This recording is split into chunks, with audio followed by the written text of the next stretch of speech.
Hi, I'm Claudio, a cloud support engineer here at the AWS office in Sydney. Today, I'm going to show you how to grant your Amazon EC2 instance access to an Amazon S3 bucket. Let's get started.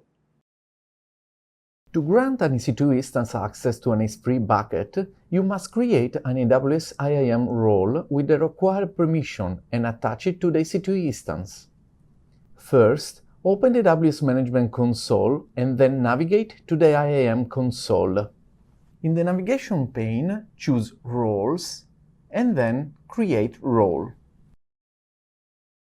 Under Service or Use Case, choose EC2 and then choose Next. When you use the IAM console to create an IAM role and you choose EC2 as a trusted identity, an IAM instance profile with the same name as the role's name is automatically created. It's a security best practice to create a policy with the minimum required permissions. However, to allow EC2 access to all your S3 buckets, use the Amazon S3 read-only access or Amazon S3 full access managing IAM policy. In this example, I'm going to add the Amazon S3 read-only access policy. Then I'll choose Next. Enter the role name and a description of the role. You can also add tag. Now we need to attach the role to the EC2 instance. First, open the EC2 console and click on Instances. Either right-click on the instance or select the instance and choose the Action tabs. Choose Security and then choose Modify IAM Role. On the drop-down menu, select your IAM role and then choose Update IAM Role. Now, let me show you how to verify the permissions of the S3 bucket. Open the S3 console and then select the S3 bucket that you want to verify. Choose Permission. In the Bucket Policy section, check for any affect deny statements that might affect your IAM instance profile role.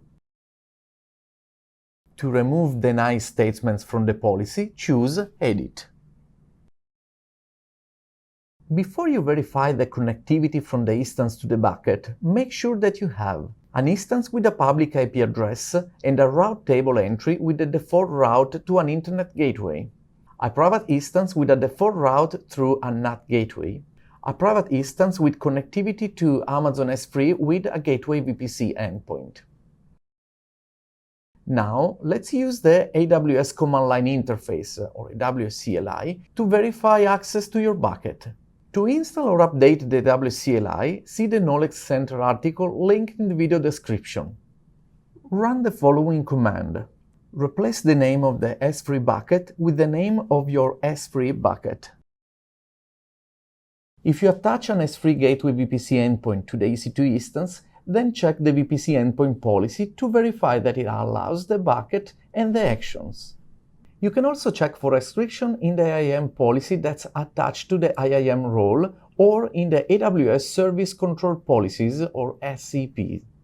If you configure the AWS CLI with a default profile or you set AWS credential-related environmental variable, then this configuration may take precedence over the instance profile credential or IAM role. So that's how you grant an Amazon EC2 instance access to an S3 bucket. Thanks for watching and happy cloud computing from all of us here at AWS.